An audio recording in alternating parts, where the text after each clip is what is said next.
हम भाई राजीव जी से रिक्वेस्ट करते हैं कि वो अपने उद्बोधन से जहां की जनता को विकास करें। भाई राजीव जी।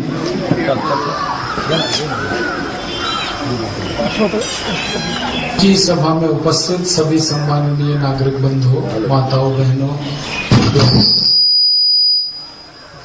सभी विद्यार्थी मित्रों, मैं आप सबका बहुत आभारी हूं कि आप यहाँ उपस्थित हैं और मुझे आपसे संवाद करने का समय मिलता है। ये भारत स्वाभिमान एक अभियान है और इस समय भारत के 680 जिलों में पहुंच गया ये अभियान। इस अभियान में 2,40,000 योग शिक्षक काम कर रहे हैं और 10,000 से ज्यादा पदाधिकारी हैं जोड़ने वाले।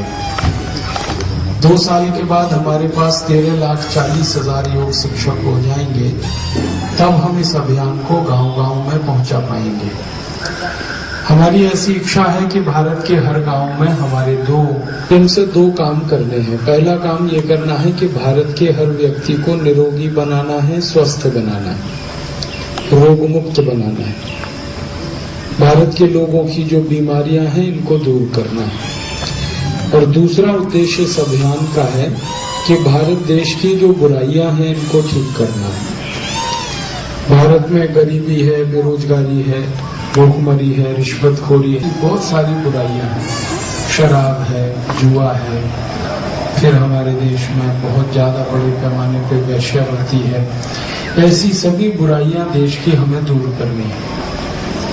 तो देश की बुराइयां मिटे और भारत के हर नागरिक का स्वास्थ्य अच्छा हो, उसकी बीमारियां खत्म हो। इन्हीं 2 उद्देश्यों के लिए ये भारत स्वाभिमान का अभियान है।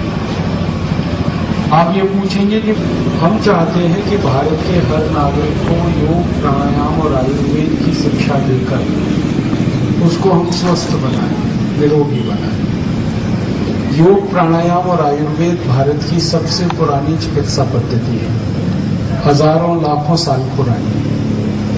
और इस चिकित्सा पद्धति में खर्चा कुछ नहीं होता। योग प्राणायाम तो हम निःशुल्क सीखते हैं और निःशुल्क हम औरों को सिखा सकते हैं, कोई खर्चा नहीं। और योग प्राणायाम से बहुत सारी बीमारियां ठीक होती हैं। कई बार जिन बीमारियों को एलोपैथी, एलोपैथी अंग्रेजी चिकित्सा पद्धति भी जिन बीमारियों को ठीक नहीं कर पाती, वो बीमारियां योग प्राणायाम से ठीक हो जाती हैं। जैसे हाइपरटेंशन, हाई ब्लड प्रेशर, जैसे शुगर, डायबिटीज, जैसे व्याध, भगंदर, ऐसी बहुत बीमारियां हैं जिनको अंग्रेजी चिकित्सा ठीक नहीं कर पाती। एलोपैथी में वो कभी ठीक नहीं होती। वो बीमारियां भी, और इसी की मदद से इन बीमारियों को ठीक करने की कोशिश कर रहे हैं। हमारे भारत में इस समय बीमारियां बहुत बढ़ी हुई हैं लोगों की, और लोगों की बीमारियां इतनी बढ़ गई हैं कि अभी थोड़े दिन पहले हमारे देश के राष्ट्रपति डॉक्टर प्रतिभा देवी सिंह पाटिल ने कहा, 4-5 दिन पहले की बात है, बंबई में वो ये है कि दुनिया के सबसे ज्यादा बीमार लोग भारत में। हमारी आबादी है इस समय 120 करोड़ और बीमार लोगों की संख्या है 100 करोड़।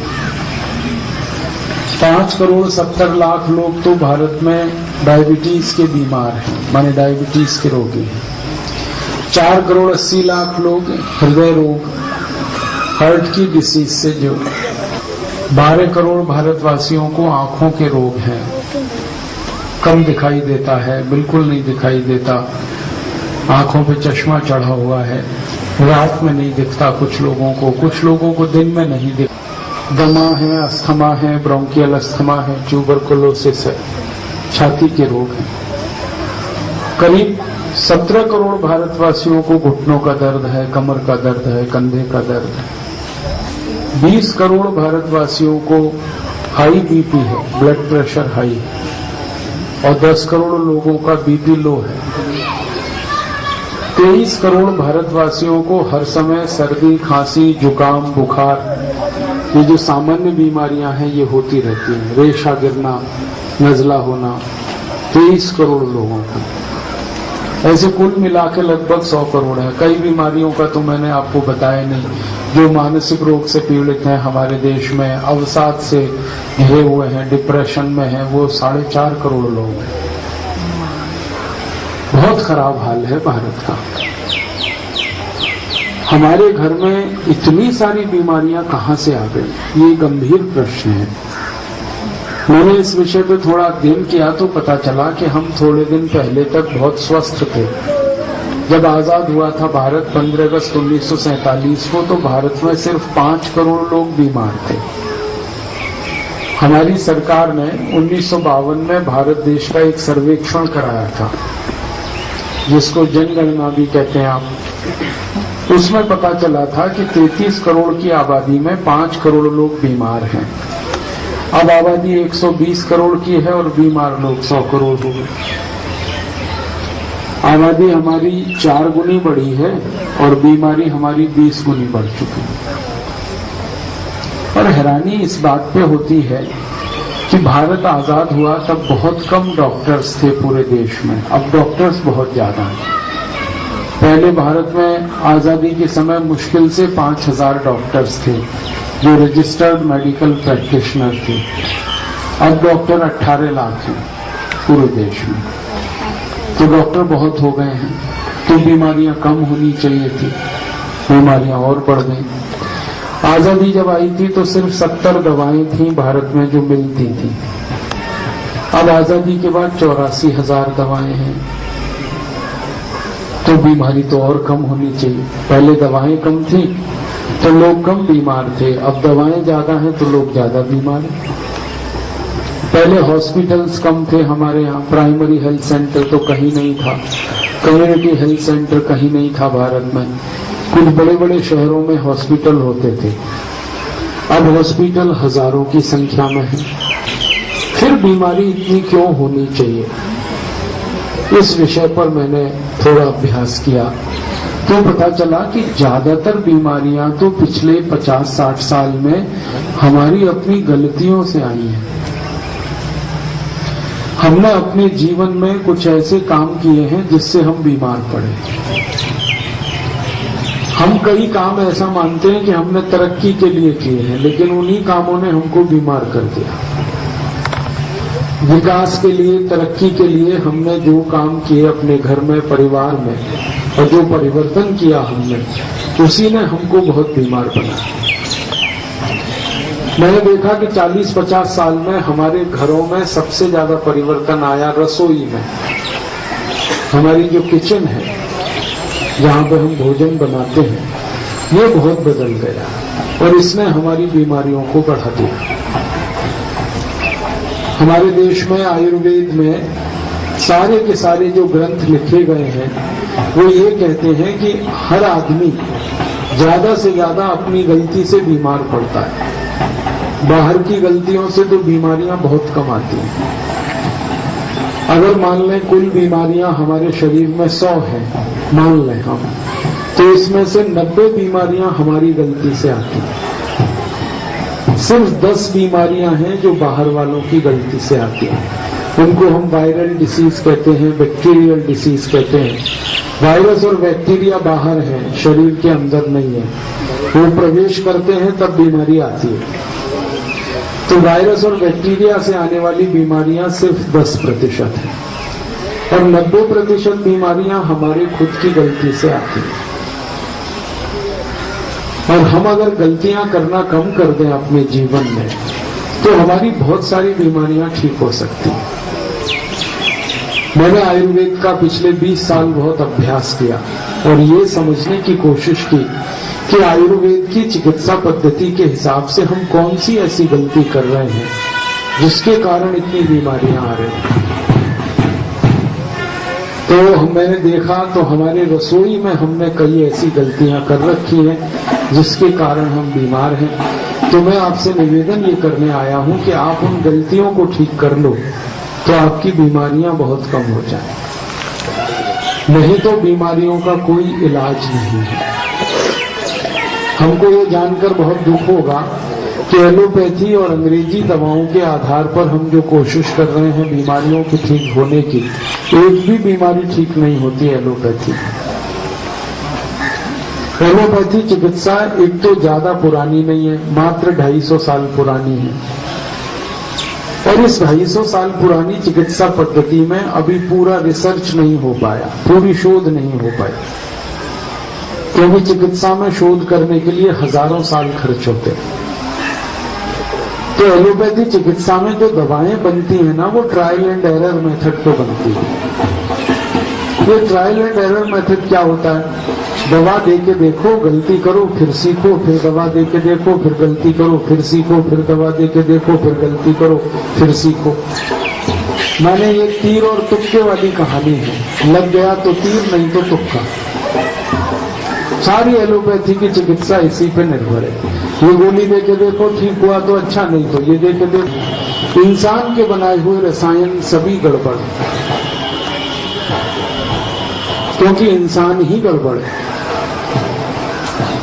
इंसान जब काम करता है किसी प्रयोगशाला में, तो उसके काम करने के पीछे की प्रेरणा क्या है, इस पे निर्भर करेगा कि दवा क्या बनने वाली है। अगर वो पैसे के लालच में काम कर रहा है तो हमेशा दवा खराब बनने वाली है।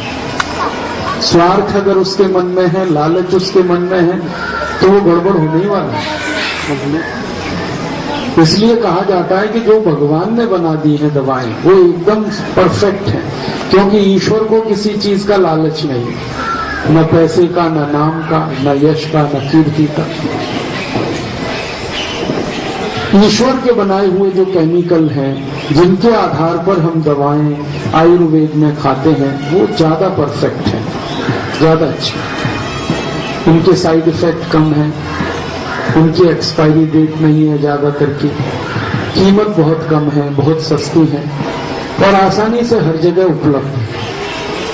आप घर के बाहर ढूंढो तो आराम से 20, 50, 100 दवाएं मिल जाए। इसी मैदान में मैं आपको लेके घुमाना शुरू करूं तो कम से कम 50 दवाएं, और ये सारी दवाएं सबको मिली हुई हैं, ईश्वर ने सबको दी हैं फ्री ऑफ कॉस्ट। बस आप पहचानो, इस्तेमाल करो, पहचानो, इस्तेमाल करो। आपके लिए भी है, जानवरों के लिए भी। तो मेरा आपसे निवेदन है कि आप दवाओं पे भरोसा करो, उन पर जो भगवान ने बनाई। आयुर्वेद की दवाएं सारी भगवान की बनाई हुई, इसमें इंसान की कोई दखलंदाजी नहीं। और एलोपैथी की सारी दवाएं एक स्वार्थी और बेईमान आदमी की बनाई हुई हैं, जिसके मन में ही लालच है पैसा कमाना और कुछ नहीं करना। पूरी एलोपैथी की चिकित्सा पैसे पर आधारित है, पैसा, पैसा और पैसा। अब मैं आपको थोड़ी ठोस बात करूं, ये तो प्रतीकात्मक बात मैं कर रहा था। एलोपैथी में हम बहुत सारी दवाएं खाते हैं, हमें मालूम ही नहीं है कि वो जहर घोषित हो चुकी है। जैसे आप एस्प्रिन लेते हैं, विस्प्रिन लेते हैं, नोवाल्जिन लेते हैं, एनाल्जिन लेते हैं, पैरासीटामोल लेते हैं, स्ट्रेप्टोमाइसिन लेते हैं, बेरालगन, butazone, oxyphen butazone, क्लोरोक्विनोल, ranitidine, chloramphenicol, ऐसे में 84,000 नाम गिनाऊं आपको। ये सब वो दवाएं हैं जो दुनिया के देशों में 20 साल पहले बंद हो गई, कुछ दवाएं 50 साल पहले बंद हो गई। जहर घोषित की जा चुकी हैं जो दवाएं, वो भारत में बिक रही हैं, और हम सब उन्हीं दवाओं को खा खा के और ज्यादा बीमार पड़ रहे हैं। आपको ऐसा लगता है कि आप डॉक्टर के पास जाते हैं, डॉक्टर आपको जो दवा खिलाता है, आपकी बीमारी ठीक हो रही है, लेकिन आपको मालूम नहीं होता कि एक बीमारी से दूसरी बीमारी पैदा हो रही है। मैं आपको, वहां है वोवेरोन, वो अक्सर हमें खिलाई जाती है जब बुखार आता है, और कई बार शरीर दर्द है तो भी खिलाई जाती है ये दवा। आपको बड़ी आश्चर्य होगा, हैरानी होगी, दुनिया के 50 देशों में ये दवा बंद है 20 साल से। कनाडा में, जर्मनी में, फ्रांस में, डेनमार्क में, नॉर्वे में, बेल्जियम में, अमेरिका में भी अभी बंद हुई है। 50 देशों ने बंद कर दिया इस दवा को, क्योंकि इस दवा से गुर्दे खराब होते हैं। वोवेरोन के 3 इंजेक्शन गलती से लग जाए किसी को एक दिन में, तो अगले दिन किडनी खराब होगी उसकी। तो भारत में लाखों मरीज हैं जो वोवेरोन दवा के बाद अपने दोनों गुर्दे खराब करवा चुके हैं। और गुर्दे खराब हो जाए ना तो फिर किसी गरीब आदमी के बस की बात नहीं है कि वो अपना इलाज कराए, क्योंकि एक गुर्दा बदलने की कीमत 3.5 लाख रुपए है। 2 गुर्दे बदलेंगे 7 लाख खर्च हो, और अगर गुर्दे ना भी बदलेंगे तो डायलिसिस होगी आपकी, और डायलिसिस जो है ना गरीब आदमी के बस का खेल नहीं, बहुत महंगा पड़ता है। बहुत खराब दवा है वोवेरोन, आप कभी मत खाना इसको। एक और दवा का नाम बताता हूँ, क्लोरोक्विनोल एक दवा है, बहुत खिलाई जाती है भारत में। जब हमें डायरिया हो जाता है, डिसेंट्री हो जाती है, दस्त हो जाते हैं, और ये दवा दस्त खत्म करने के साथ साथ आंतों में घाव कर देती है। और ये आंतों का घाव अगर आप ठीक नहीं कर पाए तो अल्सर, पेप्टिक अल्सर कुछ भी हो सकता है, अंत में कैंसर भी हो सकता है, मर भी सकते हैं। इसलिए दुनिया के 80 देशों में ये क्लोरोक्विनोल दवा बंद है, भारत में बिक रही। एक और दवा है क्लोरामफेनिकोल, और उसके साथ एक दवा दी जाती है स्ट्रेप्टोमाइसिन। ये कॉम्बिनेशन में दी जाने वाली दवा है, दुनिया के 100 देशों में बंद है, लेकिन भारत में बिक रही है धड़ल्ले से। हम सब ऐसी ही दवाएं खाकर ज्यादा बीमार हो रहे हैं, गुर्दे खराब हो रहे हैं, लीवर खराब हो रहा है, हृदय खराब हो रहा है हमारा, तकलीफें तरह तरह की बढ़ रही हैं, त्वचा के बहुत सारे रोग हमें हो रहे हैं इन दवाओं के साइड इफेक्ट से। तो आप बोलोगे जी क्या करें? मैं आपसे ये निवेदन करने आया, ये फालतू की अंग्रेजी दवाएं आप मत खाओ, बहुत खराब। आप पूछोगे ये बिक क्यों रही हैं दवाएं? क्योंकि हमारे यहाँ बहुत बड़ा भ्रष्टाचार है, इसलिए बिक रही। सरकार के नेता बिके हुए हैं पैसे पे। दवा बेचने वाली जो कंपनियां हैं वो नेताओं को करोड़ों रुपए की रिश्वत देती, तो नेता उनको लाइसेंस दे देते हैं कोई भी दवा बनाने का। जो दवा कहीं नहीं बन रही दुनिया में वो भारत में बन जाती है। और जब कंपनियां रिश्वत देके लाइसेंस ले लेती हैं तो फिर वो रिश्वत दूसरी और किसी को देते हैं और दवा बिकवा लेते हैं। हमारे यहाँ के डॉक्टर भी रिश्वत लेके दवा लिखते हैं आजकल। बहुत सारे डॉक्टर हैं जो कमीशन खाते हैं कंपनियों से दवा लिखने की। अभी ईमानदार डॉक्टर तो मुश्किल से 1-2% ही बचे हैं इस देश में, और डॉक्टरों को कई तरह से रिश्वत दी जाती है। जैसे उनको 5 स्टार होटलों में कॉन्फ्रेंसेस में बुलाते हैं खूब जम के शराब पीने के लिए, खूब जम के नशा करने के लिए, जुआ खेलने के लिए कंपनियां सुविधाएं उपलब्ध कराती हैं। फिर कई बार उनके बीवी बच्चों के साथ उनको स्विट्जरलैंड घुमाने ले जाते हैं, हांगकांग, ताइवान घुमाने ले जाते हैं। किसी डॉक्टर को कार दे दिया, किसी को रेफ्रिजरेटर दे दिया, किसी को मोटरसाइकिल मिल गई, किसी बेचारे सीधे साधे डॉक्टर को एक कैलेंडर ही मिल जाता कंपनी का, उतने में ही वो दवा लिखने लगता है। पेपर वेट दे दिया, एक कैलेंडर दे दिया, टेबल कैलेंडर दे दिया, वॉल कैलेंडर दे दिया, उतने में ही डॉक्टर बस खुश, लिख दी उसने दवा उस कंपनी की बिना सोचे समझे। मैं बहुत सारे डॉक्टर्स को मिलता रहता हूं और बहुत डॉक्टर्स मेरे माने दोस्त भी हैं। मैं उनसे पूछता हूं कि तुम लोग ये जो नई नई दवाएं लिखते हो इसकी प्रेरणा क्या है? तो कहते हैं मेडिकल रिप्रेजेंटेटिव, वो हमारी प्रेरणा है। मैंने अध्ययन नहीं है उस नई दवा का क्या असर होगा, क्या असर नहीं होगा, शरीर पर दुष्परिणाम करेगी नहीं करेगी, इन सब में डॉक्टरों को मजा नहीं आता। वो जो मेडिकल रिप्रेजेंटेटिव आता है दवा लेके, उससे उनको ये पता करने में मजा आता है कि भाई कमीशन कितना है इस दवा, हम लिखेंगे तो कितना मिलेगा। बहुत सारे डॉक्टर को एक एक दवा पे 35%, 30%, 40% कमीशन। फिर वो जो बेचता है ना केमिस्ट, उसको भी कमीशन। और ये कमीशन के धंधे में लग गए हैं सारी दवा कंपनियों में। उनको आपके स्वास्थ्य की चिंता नहीं है, उनको पैसे मिल रहे हैं, कमीशन मिल रहा है, प्रॉफिट हो रहा है, उसकी चिंता है। मैंने कुछ 20 दवा कंपनियों पे अध्ययन किया। एक फाइजर नाम की कंपनी है, बहुत दवा बनाती है। एक जॉनसन एंड जॉनसन है, एक प्रॉक्टर एंड गैम्बल है, एक रैकेट एंड कोलमैन है, एक पार्क डेविस है, एक जर्मन रेमेडीज है, एक अपजॉन है, एक एबॉट लेबोरेटरीज है, एक एली लिली है। ऐसी 20 कंपनियों पे मैंने अध्ययन किया तो मेरी आंखें फट गई। हैरान हो गया मैं कि एक एक दवा पर इन कंपनियों को 20,000% का मुनाफा है, एक एक दवा पर।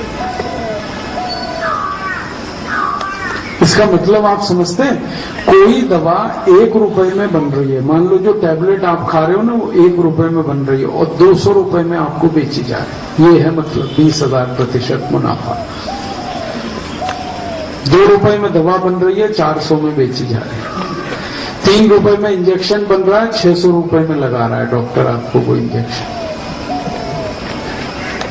ये जो बोतल चढ़वाते हैं ना आप ग्लूकोज की, ये 3 रुपए 80 पैसे की बनती है। आपसे कितना लेता है डॉक्टर? 60, 70, 80, 90, 100 गांव में लेगा और शहर में 500, 700, 1000 कुछ भी ले सकता है। उसकी मर्जी पे है, वो जितना लूटे। बहुत बुरा हाल है देश में। माताएं तो बहुत ज्यादा फंसती हैं इस दुष्चक्र में। जब माताएं गर्भवती होती है ना तो डॉक्टर बिना ऑपरेशन बच्चा ही नहीं होने देता, जबकि 99% माताओं को नॉर्मल डिलीवरी हो सकती है, वो होने नहीं देते, सीजरियन करते हैं क्योंकि पैसे चाहिए उनको। और जिस बच्चे को सीजर कर दिया उसको समय से पहले निकाल लेते हैं बाहर, अब बच्चा जिंदगी भर आधा पागल रहता है। जिस बच्चे को 7 महीने में निकाल लिया आपने, 8 महीने में निकाल लिया, वो तो मुश्किल ही करेगा, जीवन भर तकलीफ में रहेगा। और मां भी तकलीफ में रहने वाली जीवन भर। बच्चे को मां के पेट में 9 महीने 9 दिन और 9 घंटे रहना ही चाहिए, ये भगवान का नियम है, प्रकृति का नियम। लेकिन 7 महीने में ही निकाल लेते हैं इसको। बहुत तकलीफ है मां को भी, बच्चे को। मैंने ऐसे लाखों बच्चे देखे हैं, हजारों लाखों मेंटली रिटार्डेड, क्योंकि 7 महीने में बाहर आए, 8 महीने में बाहर आए, 7.5 महीने में। और डॉक्टर कई बार पता है बेईमानी क्या करता है, मां के पेट से निकाल के मशीन में रख देगा, इनक्यूबेटर में, क्योंकि पैसे बनाने हैं उसको। अरे भैया मां के ही शरीर में रहने दे उसके। मां के शरीर में रहेगा तो पैसे कैसे बनेंगे, बिल कैसे बनेगा? तो आप बोलेंगे क्या करें? मेरी बात मानो, बीमार मत पड़ो, और बीमार पड़ो तो बीमारी से नहीं, डॉक्टर से बचो, दवाओं से बचो।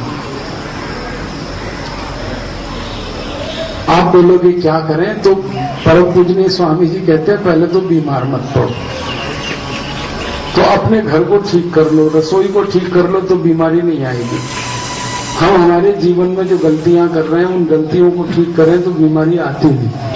आयुर्वेद में कहा गया है कि व्यक्ति वात पित्त कफ 3 को अगर संतुलित रख ले तो ठीक रहेगा जीवन भर, इन्हीं की विकृति हो तो बीमारी आएगी। अब वात पित्त कफ को हम संतुलित रख लें तो हम जीवन भर निरोगी रहेंगे, ना दवा खानी पड़ेगी, ना डॉक्टर के पास जाना पड़ेगा, ना फालतू इंजेक्शन लगवाने पड़ेंगे, ना ऑपरेशंस कराने पड़ेंगे, ना लाखों करोड़ों रुपए खर्च होंगे। इस गरीब भारत का हर साल 7 लाख करोड़ रुपए बर्बाद हो जाता है बीमारियों के और दवाओं के चक्कर में, और लोग बेचारे कर्जा लेके इलाज कराते हैं, घर बेच के इलाज कराते हैं, जमीन बेच के इलाज कराते हैं। बहुत बुरा हाल है देश में। तो पहले तो मैं आपसे ये कहूंगा कि आप अपने को ठीक रखो, स्वस्थ रखो, निरोगी रखो, बीमार मत पड़ो। अब आप बोलोगे जी क्या करें? छोटी छोटी 3-4 बातें ध्यान रखो, बहुत बीमारियों से बच जाओगे। हमारे शरीर में वात अगर विकृत हो जाए तो 80 बीमारियां आती हैं। घुटनों का दर्द, कमर का दर्द, कंधे का दर्द, जोड़ों का दर्द। पित्त विकृत हो जाए तो 40 बीमारियां आती, कफ विकृत हो तो 20 बीमारियां आती। मानो वात पित्त कफ तीनों विकृत हो तो आदमी मरेगा, पक्की बात है। तो आप इनको ठीक रखो, वात को, पित्त को, कफ को। आप बोलोगे जी क्या करें? वात को ठीक रखने की सबसे अच्छी दवा है, यह सबसे अच्छा तरीका आयुर्वेद में बताया गया कि तेल शुद्ध खाओ, कभी भी वात ठीक रहेगा। शुद्ध खाओ, शुद्ध तेल खाओ। शुद्ध तेल का मतलब समझते हैं? कोल्हू से निकला हुआ तेल खाओ। कोल्हू है ना जिसमें से तेल निकालते हैं, उसका तेल खाओ। जिंदगी में बात कभी भी खराब नहीं हो।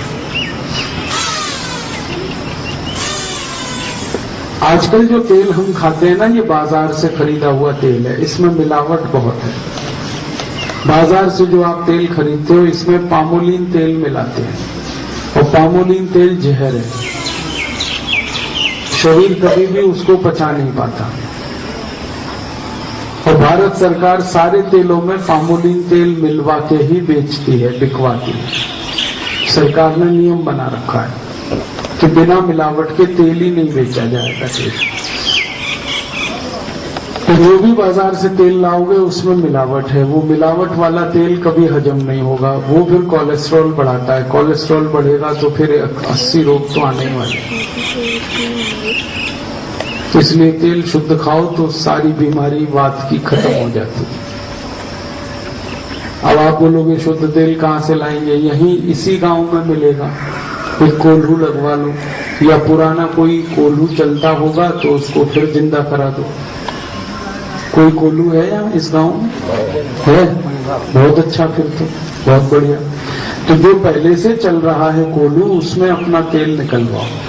तेल तो आप सरसों का ही खाते हो, तो अपनी सरसों लेके जाओ, उससे कहो कि तेल निकाल के दे दे। ये तेल खाओ एकदम शुद्ध। इससे बात के रोग आपके सब खत्म हो जाएंगे। आयुर्वेद कहता है कि वात के सारे रोग खत्म करने का सबसे आसान तरीका है तेल शुद्ध खाते रहो जीवन भर। तो ना घुटने दुखेंगे, ना कमर दुखेगी, ना कंधा दुखेगा, ना जोड़ों में दर्द आएगा, ना कोलेस्ट्रॉल बढ़ेगा, ना बीपी बढ़ेगा, ना हार्ट अटैक आएगा, ना ब्रेन हेमरेज होगा, ना पैरालिसिस होगा। 80 बीमारियों से आप बच गए। देखो कितना आसान उपाय आयुर्वेद का। तेल शुद्ध खाओ। आज से ही आप ऐसी व्यवस्था करो कि शुद्ध तेल अपना कोल्हू का निकलवा के लाओ। दूसरा आयुर्वेद का नियम है कि घी गाय का खाओ, माने गाय का दूध, देशी गाय का दूध, उसका बना के दही, दही को बना के मक्खन, और उस मक्खन को करके गरम, ये जो घी बना ये शुद्ध खाते रहो तो पित्त का कभी भी कोई रोग नहीं आता। Acidity, hyper acidity, ulcer, peptic ulcer, पेट में तेजाब बनना, जलन होना, यूरिक एसिड बढ़ना, ये सब पित्त के बीमारियां हैं।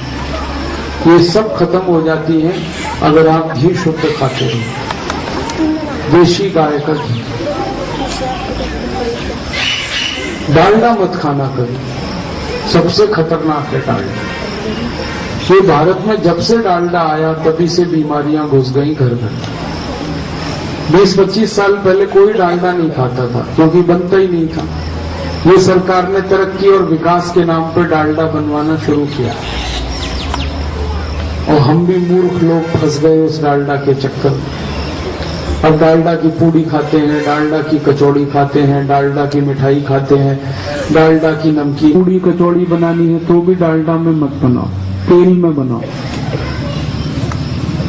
तिल का तेल होता है ना, उसमें पूड़ी बहुत अच्छी बनती है।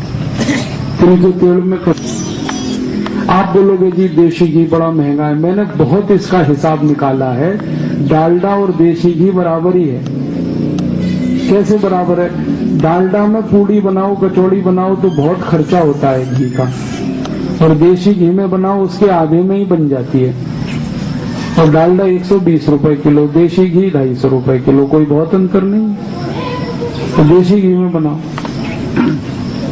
और जो आपके पास कैपेसिटी नहीं 250 रुपए किलो घी लाने की, तो मैं तो कह रहा हूँ 80 रुपए किलो का तिल का तेल आता है, उसमें बनाओ पूड़ी कचौड़ी, बहुत अच्छी बनती। तिल के तेल की पूड़ी पूरे समय नरम रहती है, कभी भी वो कड़क नहीं होती। 2 दिन भी रखो तो नरम रहती। और तिल का तेल शुद्ध निकलवाओ, ऐसे ही जैसे सरसों का निकलता है कोल्हू में, उसमें पराठा बनाओ, पूड़ी बनाओ, कचौड़ी बनाओ। और नहीं तो देशी घी खाओ, तो पित्त के सारे रोग आपके अपने आप ठीक होते रहेंगे। तेजाब नहीं बनेगा, एसिडिटी नहीं होगी, हाइपर एसिडिटी नहीं होगी, अल्सर नहीं होगा, यूरिक एसिड नहीं बढ़ेगा, पेट में जलन नहीं होगी, छाती में जलन नहीं होगी, गले में जलन नहीं होगी, बहुत बीमारियों से बचोगे। तो 2 उपाय मैंने बताए, एक तो शुद्ध तेल कोल्हू से निकाला हुआ और दूसरा शुद्ध घी। गाय का हो तो बहुत अच्छा, नहीं तो भैंस का। तीसरा नियम है चीनी मत खाओ, तो कफ का कभी भी रोग नहीं आएगा। कफ के रोग आप जानते हैं क्या है? एक तो मोटापा, ये जो आजकल मोटापा बढ़ रहा है हमारे देश में, ये कफ की विकृति का रोग है। रेशा गिरता है नाक से, सर्दी होती है, जुकाम होता है, खांसी होती है, बलगम बनता है। अगर आप चीनी खाना छोड़ दो, गुड़ खाओ, गुड़ तो आपके यहाँ मिलता है ना, तो गुड़ खाया करो, चीनी बंद कर दो। चीनी छोड़ते ही कफ ठीक होता है, घासलेट और डालडा छोड़ते ही पित्त ठीक होता है, और रिफाइंड ऑयल तीनों हो गया संतुलित, अब बीमारी नहीं आएगी आपको। और अगर आ गई है तो ऐसे ही ठीक हो जाएगी, करके देखो। मैंने सैकड़ों मरीजों पे ये एक्सपेरिमेंट किए, तब मैं आपको बता रहा हूं। दांत के मरीजों को मैं कोई दवा नहीं देता, मैं होम्योपैथी की प्रैक्टिस करता हूं।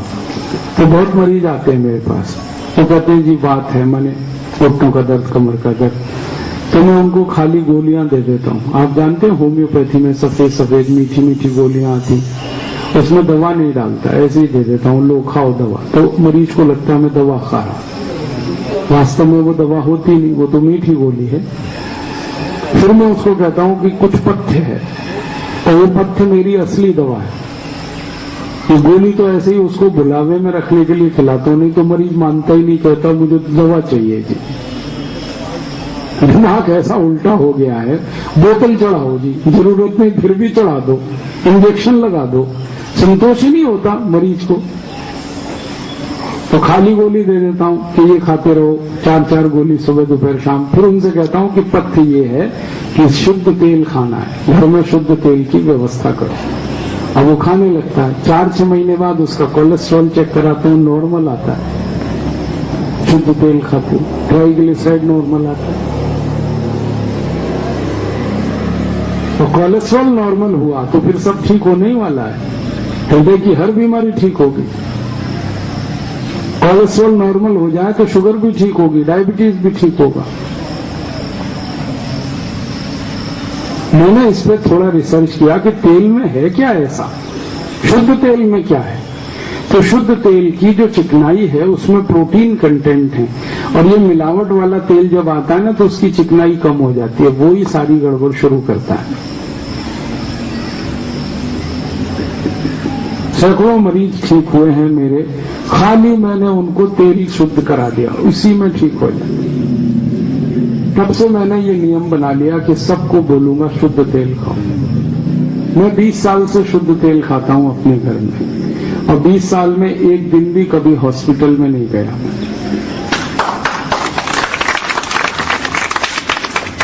आप भी खाओगे तो आप भी ठीक रहोगे। माताओं को बड़ी गलतफहमी है कि तेल शुद्ध है ना तो चिकनाई ज्यादा है, चिकनाई वाला ही तेल होता है, बिना चिकनाई का तो पानी है, तो तेल कहाँ है। और चिकनाई जो है ना वो सब प्रोटीन है, वो कोई फैट नहीं है, प्रोटीन है वो तेल का, वो बहुत जरूरी है शरीर। वो चिकनाई नहीं होगी तो घुटने नहीं चलेंगे, गर्दन ऐसे भी नहीं होगी, इंगलियां ऐसे नहीं चलेंगी, चिकनाई तो चाहिए।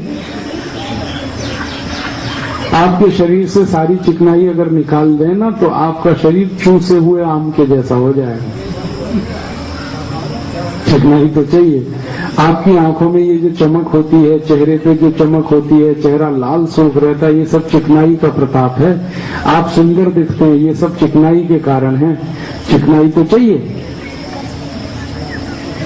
कौन सी चिकनाई चाहिए? डालडा वाली, रिफाइंड ऑयल वाली नहीं चाहिए। तो अच्छा शुद्ध तेल खाते रहो, बहुत अच्छा। शुद्ध घी खाते रहो, तो गुड़ का दूध पियो, गुड़ से लस्सी पियो, गुड़ में दही, दही गुड़ के साथ खाओ तो कफ ठीक हो जाए। बस इतना ही निवेदन है कि जब आप गुड़ खरीदना तो सफेद रंग का मत खरीदना, ये जो सफेद सफेद गुड़ आ रहा है ना, ये सब निरमा वॉशिंग पाउडर से बनता है। बहुत खराब है। तो गुड़ कौन सा लेना? लाल लाल लेना, जो लाल रंग का है, जो गहरे काले रंग का है। देखने में जो गुड़ खराब लगता है ना, खाने में अच्छा है, वो गुड़ ले। और एक गुड़ की शक्कर भी आती है, देखिए आपने गुड़ शक्कर, वो बहुत अच्छी है। मिश्री खा लो, मिश्री आती है, धागे वाली मिश्री आती है ना, वो भी अच्छी है। चीनी बंद कर दो, चीनी बंद करते ही सबका मोटापा खत्म हो जाएगा। आप करके देखो। बहुत लोग हैं योग प्राणायाम करते हैं और कहते हैं जी वजन कम नहीं हो रहा हमारा। कहते हैं 4 साल हो गया, 5 साल हो गया, प्राणायाम कर रहे हैं, वजन कम नहीं हो रहा। मैं कहता हूँ चीनी छोड़ी कि नहीं? उन्होंने कहा चीनी तो खा रहे हैं। मैंने कहा फिर तो नहीं होगा। चीनी छोड़ोगे तभी वजन कम होगा। योग प्राणायाम करके आप थोड़ा वजन कम करते हो, फिर चीनी खा के उतना ही बढ़ जाता है, तो वैसे का वैसे ही चलता रहता है खेल। चीनी छोड़ दो, सब वजन कम कर देगी आपको।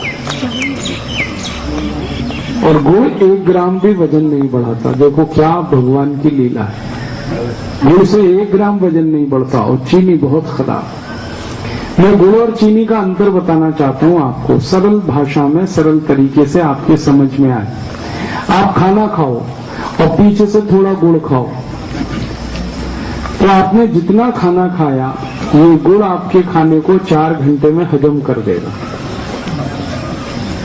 थोड़ा सा गुड़, लेकिन गुड़ खा लो तो 2 घंटे पहले ही हजम हो जाता है। गुड़ इतने अच्छे से खाने को पचाता है। अब इसका उल्टा है, आप खाना खाओ और 1 चम्मच चीनी खा लो, तो ये 1 चम्मच चीनी पूरे खाने को 8 घंटे हजम नहीं होने देगी। और इस 1 चम्मच चीनी को हजम करने में पूरा खाना खत्म हो जाएगा।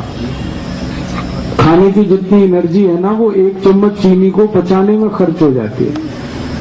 इतनी खतरनाक है चीनी।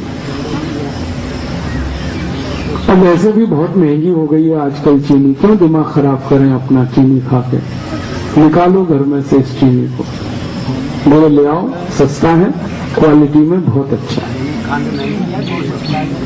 जी, गुड़ महंगा है? अरे नहीं, ये तो आप ऐसी बात कह रहे हो। सारे देश में मैं घूमता हूँ, गुड़ है 15 से 18 रुपए किलो, खांड है 40 रुपए किलो। 40 आपके यहाँ गुड़ 40 है? तो भी मैं आपसे, शायद इसलिए कि यहाँ गन्ना कम होता है। हाँ, ये है, ये बात है कि यहाँ गन्ना कम होता है। चलो ठीक है, फिर भी 40 रुपए किलो का गुड़ ही आपके लिए अच्छा है चीनी की तुलना में। चीनी तो सफेद जहर है, व्हाइट पॉइजन। तो ये 3 बड़े काम कर लो अपने घर में, और 1-2 छोटे छोटे काम कर सको तो बहुत अच्छा है। एक काम ये करना कि कभी भी खाना खाने के बाद पानी मत पीना 1 घंटे तक, तो जिंदगी भर वात पित्त कफ ठीक रहेगा। खाना खाते ही पानी मत पीना। आप बोलोगे जी क्यों नहीं पीना? इसलिए नहीं पीना कि जब आप खाना खाते हो ना, तो पेट में खाना सब इकट्ठा हुआ, तो पेट में आग जलती है खाने को पचाने के लिए। उसको कहते हैं जठर अग्नि, जठराग्नि। ये पेट में है, अग्नि है, आग है, खाना खाते ही जल जाती है। अब जब खाना खा लिया, आग जल गई, उसी समय आप घटाघट पानी पीते हो तो आग सब शांत हो जाता है। फिर खाना हजम नहीं होता, फिर खाना पड़ा पड़ा सड़ता है, उसमें से विष पैदा होता है और उस विष में से 103 बीमारियां आती हैं। इसलिए खाने के बाद पानी मत पीना कभी, 1 घंटे बाद पीना। तो आप बोलोगे प्यास लगे तो क्या पीना? अगर खाने के बाद प्यास लगे तो लस्सी पियो, या खाने के बाद प्यास लगे तो दूध पियो, पानी 1 घंटे बाद।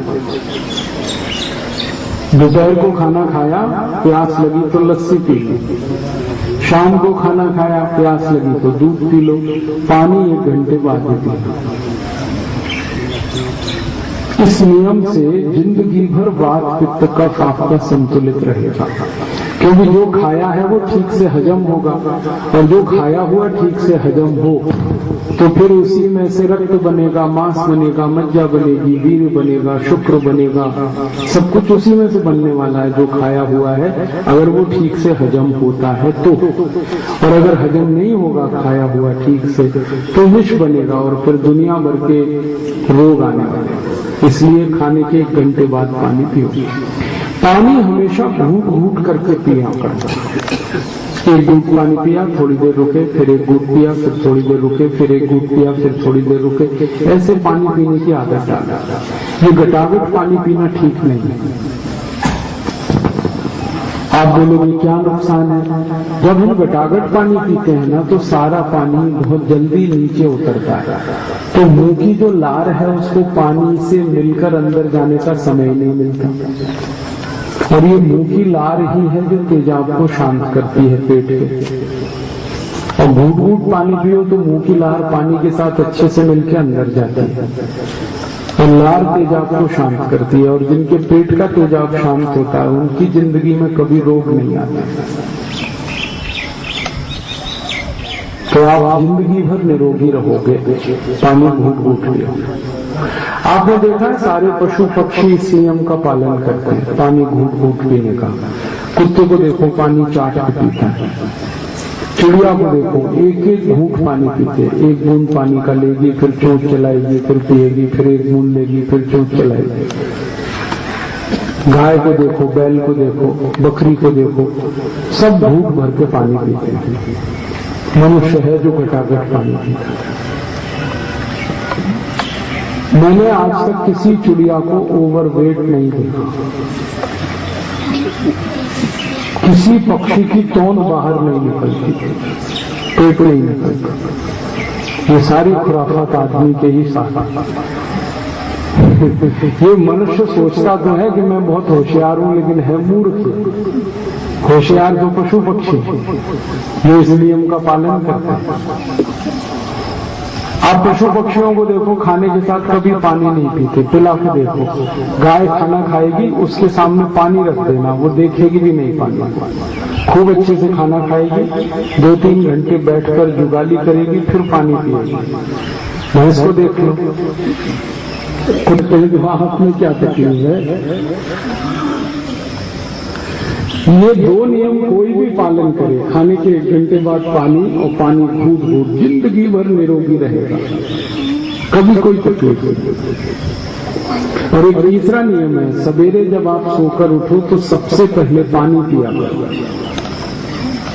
दांत नहीं साफ करना, कुल्ला नहीं करना, मंजन नहीं करना, पहले पानी पीना। उठते ही पानी पीना, बासी मुंह पानी पीना।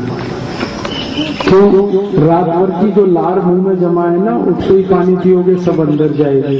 और सवेरे तेजाब बहुत बनता है पेट में, तो लार पेट में गई तो तेजाब शांत हुआ। और एक फायदा है, सुबह उठते ही पानी पियो तो पेट बहुत साफ होता है, सारा मल कचरा बाहर निकल जाता है।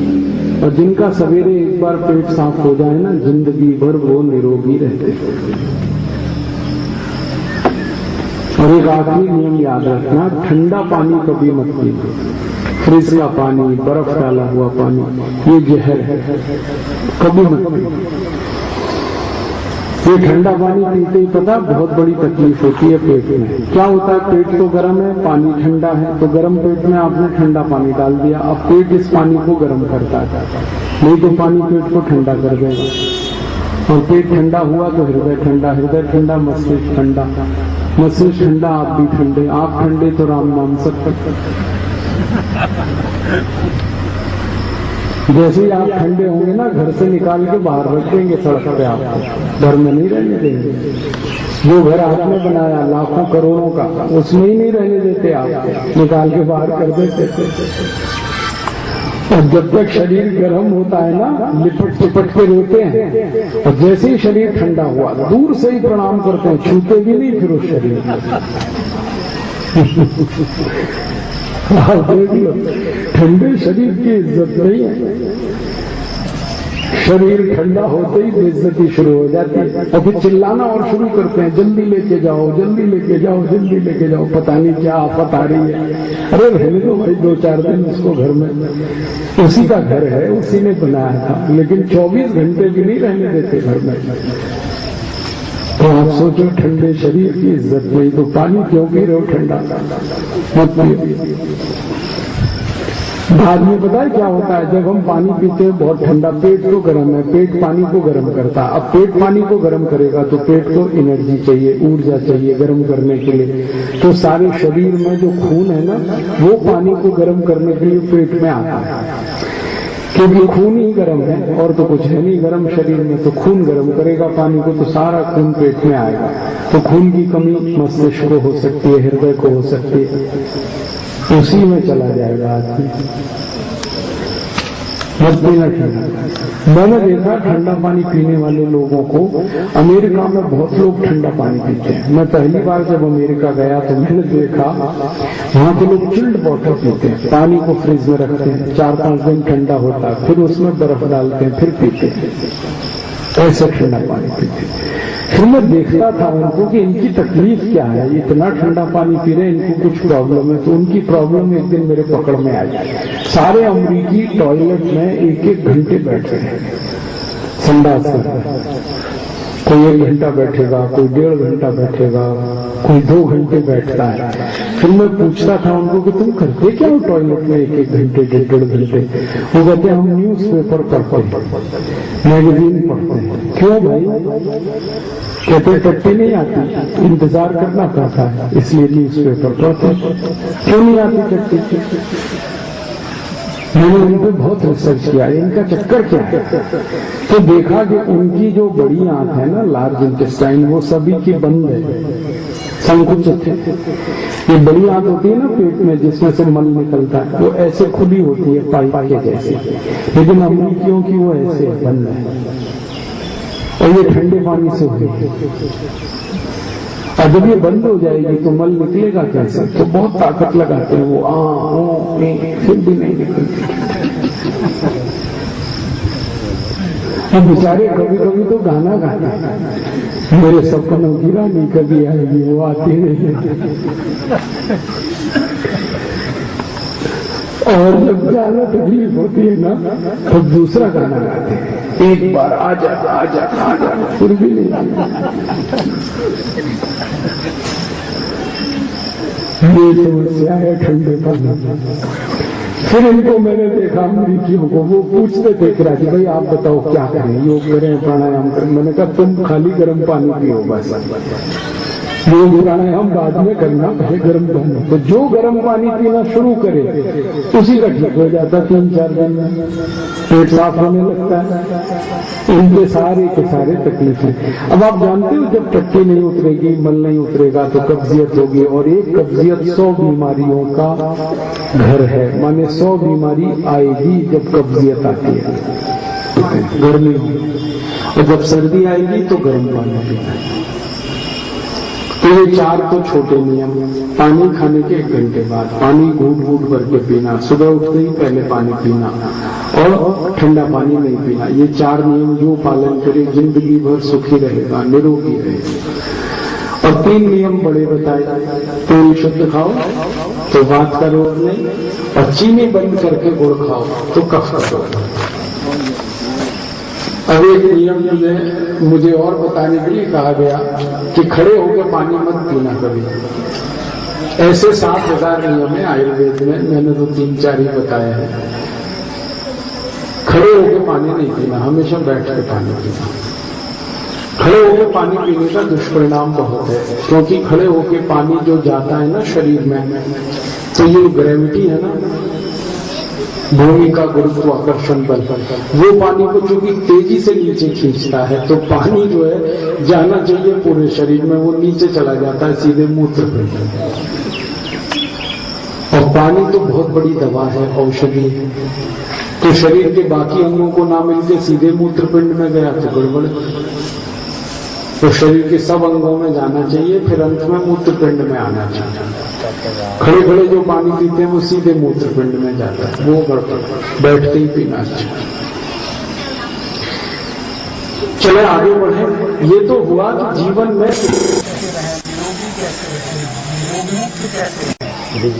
इसका सबसे आसान तरीका। लेकिन कभी कभी कोई बीमारी आ जाए तो अपने घर की जो दवाएं हैं इनका उपयोग करो। भगवान की बनाई गई आयुर्वेद की दवाएं अपने घर में हैं, इनका उपयोग करो, इससे हर बीमारी ठीक होती है। आपको हैरानी होगी जान के कि आपके घर में कम से कम 108 दवाएं हैं। जीरा है, धनिया है, हल्दी है, तेज पत्ता है, दालचीनी है, काला नमक है, सेंधा नमक है, देशी गाय का घी है, दही है, छाछ है, मक्खन है, मिश्री है, गुड़ है, सूंठ है, अदरक है, काली मिर्च। ऐसी 108 दवाएं सब घर में हैं। इन दवाओं से हर बीमारी ठीक होती है, बस पता नहीं हमें। शरीर के सब अंगों में जाना चाहिए, फिर अंत में मूत्रपिंड में आना चाहिए। खड़े खड़े जो पानी पीते हैं वो सीधे मूत्रपिंड में जाता है, वो गड़बड़, बैठ के ही पीना चाहिए। चले आगे बढ़े। ये तो हुआ कि जीवन में सुखी कैसे रहें, निरोगी कैसे रहें, रोग मुक्त कैसे रहें, इसका सबसे आसान तरीका। लेकिन कभी कभी कोई बीमारी आ जाए तो क्या करें? तो अपने घर की जो दवाएं हैं इनका उपयोग करो। भगवान की बनाई गई आयुर्वेद की दवाएं अपने घर में हैं, इनका उपयोग करो, इससे हर बीमारी ठीक होती है। आपको हैरानी होगी जान के कि आपके घर में कम से कम 108 दवाएं हैं। जीरा है, धनिया है, हल्दी है, तेज पत्ता है, दालचीनी है, काला नमक है, सेंधा नमक है, देशी गाय का घी है, दही है, छाछ है, मक्खन है, मिश्री है, गुड़ है, सूंठ है, अदरक है, काली मिर्च है। ऐसी 108 दवाएं सब घर में हैं। इन दवाओं से हर बीमारी ठीक होती है, बस पता नहीं हमें। आपके घर में कोई भी बीमारी आए तो अपने घर की दवाएं इस्तेमाल करो, बहुत अच्छी। एक तो साइड इफेक्ट नहीं इन दवाओं का, दूसरा ज्यादा खर्चा नहीं होता और भगवान की बनाई हुई है, आदमी का इसमें कोई हिस्सा नहीं। और इन दवाओं की सबसे आसानी से उपलब्धता है हर घर में। करोड़पति हो या रोडपति, सबके घर में ये दवाएं। मैं कुछ दवाएं बताता हूं, आप हमेशा उनका उपयोग करो। जैसे डायबिटीज है किसी को, घर में उसकी दवा है। डायबिटीज की क्या दवा है? मेथी का दाना, इसको बनाओ पाउडर, पीस के बना लो पाउडर। फिर है जामुन की गुठली, जामुन का फल है, जामुन तो खा लो, गुठली को सुखा लो धूप में और उसको पीस के पाउडर का पाउडर, जामुन की गुठली का पाउडर, करेले का पाउडर और मेथी दाना, ये चारों को पीस के बराबर मात्रा में शीशी में भर के रख लो। यही दवा है डायबिटीज की। इसको खाना कैसे है? 1 चम्मच सुबह खाओ, 1 चम्मच शाम, गर्म पानी के साथ, खाना खाने से 1 घंटे पहले। ये तरीका है खाने का। बस 4 से 6 महीने कोई भी खा लेगा, शुगर सबकी ठीक हो जाएगी। मैंने हजारों लोगों की शुगर ठीक की है इस छोटी सी नुस्खे से, और ये नुस्खा मेरा नहीं है, आयुर्वेद का है। इसमें साइड इफेक्ट नहीं है, खर्चा बहुत कम होगा, दवा आसानी से आप खुद बना सकते हो और इस दवा को एक्सपायरी डेट नहीं है। खत्म हो जाए और बना लो, फिर खत्म हुई और बना लो।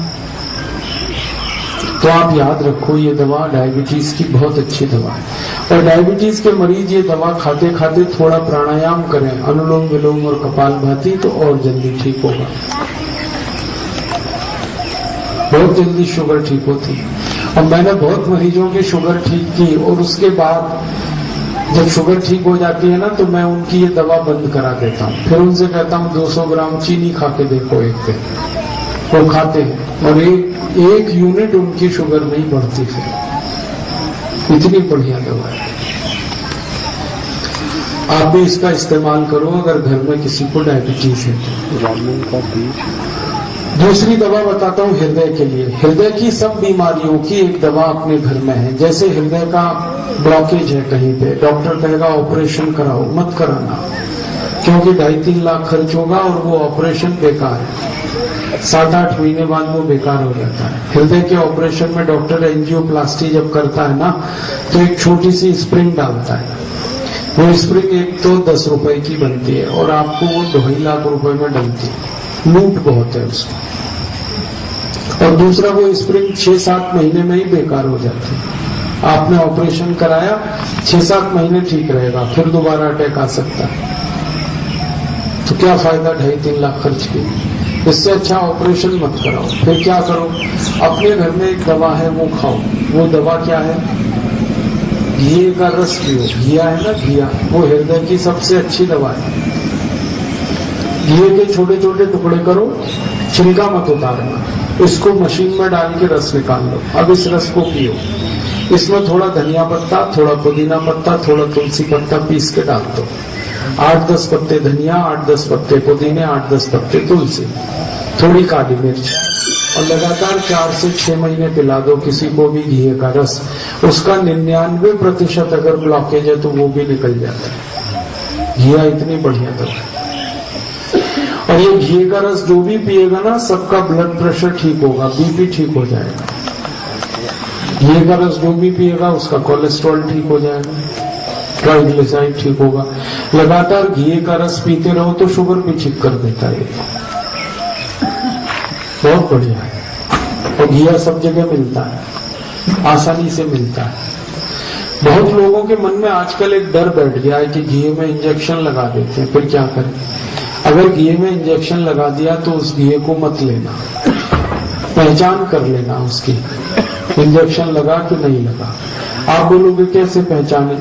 घी को हाथ में पकड़ो और उसमें नाखून जो है ये गड़ाओ, अंगूठे का नाखून, तो ये घुस गया अगर घी में तो घिया एकदम शुद्ध है। और ये नाखून नहीं घुसा तो समझ लो उसमें इंजेक्शन लग गया।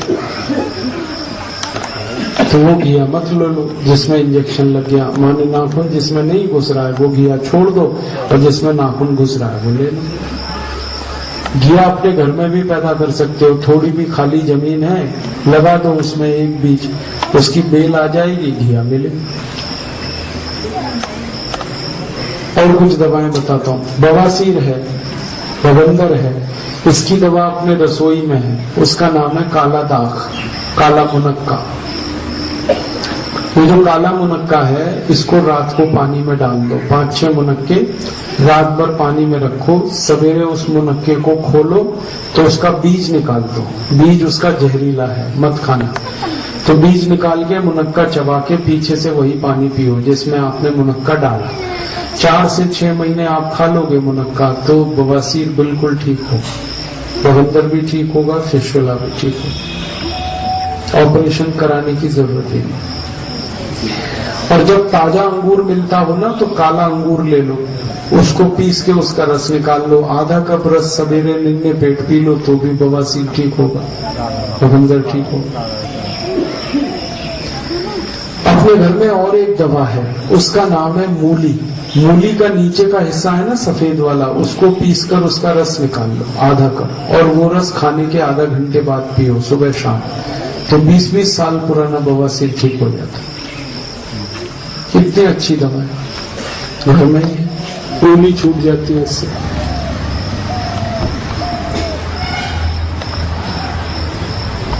किसी की नाक हमेशा बंद रहती है, उसको ये गाय का घी डाल दो, नाक खुल जाएगी। तो बहुत अच्छी दवा है। ऐसे ही गले के दर्द में, गले के दर्द की सबसे अच्छी दवा हल्दी है। हल्दी ले लो और गर्म दूध में या गर्म पानी में पी जाओ उसको, सब गले के दर्द ठीक करते हैं। बच्चों के गले में अक्सर दर्द होता है टॉन्सिल्स का, तो ऑपरेशन मत करा। ये हल्दी लेना आधा चम्मच और मुंह खोल के अंदर डाल देना यहाँ पे, और फिर 1 घंटे कुछ खाने पीने को नहीं देना। 1 घंटे में ये सारी हल्दी नीचे उतर जाएगी। और एक बार आपने हल्दी डाली, जिंदगी भर के लिए टॉन्सिल ठीक हो जाएगा। ऐसे ही गले में आवाज बैठ जाए, खारिश हो जाए, तो 2 ले लो काली मिर्च, चूसो, बहुत अच्छे से आवाज खुलेगी। काली मिर्च के साथ थोड़ा मुलैठी ले लो और उसके साथ थोड़ा दालचीनी ले लो, अच्छे से और गला खुल जाएगा। बहुत बढ़िया दवा है।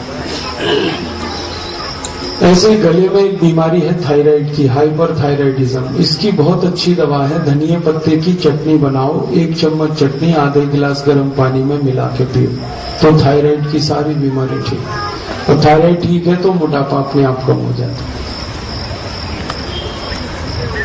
छाती के रोग हैं, दमा, अस्थमा, ब्रोंकियल अस्थमा, इसके लिए दालचीनी लो, पाउडर बनाओ और चम्मच आधी दालचीनी पाउडर, चम्मच आधी शहद, दोनों मिला के चाट के खाओ। 3-4 महीने में दमा, अस्थमा सब ठीक होगा। एक और दवा है, गाय का मूत्र, गाय का पेशाब, देशी गाय का मूत्र आधा कप कोई भी पिए तो दमा, अस्थमा ठीक कर देता है, महीने में ही ठीक करता है। और टीबी 1.5 से 2 महीने में ठीक होती है। अंग्रेजी दवा टीबी के लिए खाओ तो 9 महीने लगते हैं, और गोमूत्र पी लो तो 1.5-2 महीने में टीबी ठीक है। सब दवाएं हैं अपने पास, एक भी ऐसी बीमारी नहीं जिसकी दवा है। आपको खाज हो जाए, खुजली हो जाए, दाद हो जाए तो बहुत अच्छी दवा है, पुदीने के पत्ते पीसो, उसकी चटनी लगा लो, ठीक हो जाएगा। नहीं तो सड़ा हुआ केला है ना, सड़ा हुआ केला वो लगा लिया करो, खाज, खुजली, दांत, सोराइसिस सब ठीक कर देता है। अच्छा केला तो खाना, और सड़ा हुआ केला शरीर पे लगाओ, दांत धब्बे सब मिटा देता है, दांत, खाज, खुजली सब ठीक करता है। नहीं तो गोमूत्र लगा लो, गोमूत्र लगा के खाज, खुजली, दांत ठीक हो जाता है, बहुत अच्छी दवा। और कई दवाएं हैं अपने घर में जैसे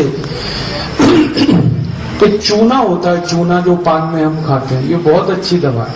माताओं के एड़ी में दर्द होता है तो पान वाला चूना खाया करो, दही में डाल के, कनक के दाने के बराबर चूना दही में डालो आधा कप में और खा जाओ, लस्सी में मिला के पी लो, एड़ी का दर्द ठीक कर देता है, घुटनों का भी, कमर का भी, कंधे का भी दर्द ठीक करता है। स्पॉन्डिलाइटिस की बहुत खराब बीमारी है जिसकी एलोपैथी में कोई दवा नहीं, वो चूने से ठीक हो जाती है स्पॉन्डिलाइटिस। कनक के दाने के बराबर चूना दही में खाते रहो, सारी स्पॉन्डिलाइटिस ठीक करेगा।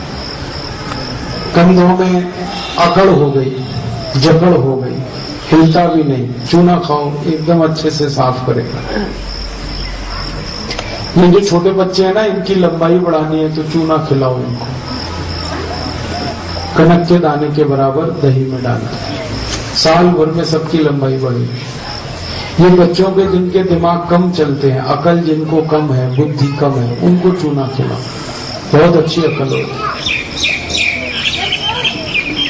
आप भी चूना खा सकते हैं, मुंह में ठंडा गर्म पानी अगर लगता है तो चूना खा लो, ठीक कर देगा।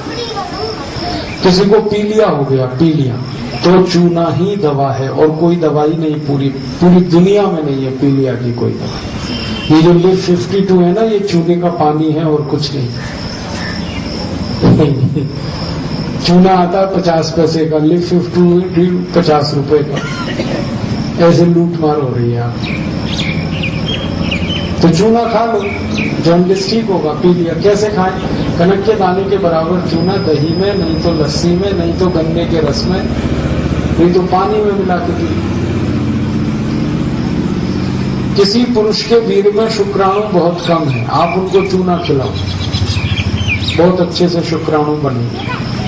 माताओं के शरीर में अंडे नहीं बनते, चूना खिलाओ, बहुत अच्छा है। मैंने कई ऐसे पति पत्नी देखे जिनको 10-10 साल से बच्चे नहीं थे, उनको चूना खिलाया तो बच्चे हो। इतना आसान इलाज। प्राइमरी इनफर्टिलिटी की बेस्ट मेडिसिन है चूना। आप डॉक्टर के चक्कर में सालों साल भटकते रहना, कुछ नहीं होगा। और ये भगवान का दिया हुआ थोड़ा चूना खा लो, सब ठीक। और चूना बहुत सस्ता है, कहीं भी मिलता है, पान की दुकान पे खरीद लो। मैंने देखा चूने से 70 बीमारियां ठीक होती हैं। इसलिए मैं आजकल सबको कहता हूं चूना खाओ, चूना लगाओ मत कभी किसी को। ये चूना लगाने के लिए नहीं है, खाने के लिए। माता इसको याद रखें, जब उम्र 45 साल की होती है किसी माँ की, 45 या 50 की, तो मासिक धर्म बंद होता है। फिर उसके बाद मेनोपॉज पीरियड शुरू होता है। उस समय माताओं को जितनी तकलीफ है वो सब चूने से ठीक हो जाती है। और कोई माँ गर्भावस्था में है और आप चाहते हो कि उसका बच्चा स्वस्थ हो, तंदुरुस्त हो, नॉर्मल डिलीवरी हो, तो उस माँ को जरूर चूना खिलाओ। कनक के दाने के बराबर चूना रोज सवेरे दही में मिला के पिलाओ। और माँ को जो गर्भावस्था में है रात को दूध में घी मिला के दे दो, तो बच्चा नॉर्मल डिलीवरी से होगा, स्वस्थ होगा, तंदुरुस्त होगा। कम से कम उसका वजन 2.5-3 किलो होगा और जिंदगी में वो बच्चा जल्दी बीमार नहीं पड़ेगा। शरीर भी स्वस्थ, दिमाग भी स्वस्थ।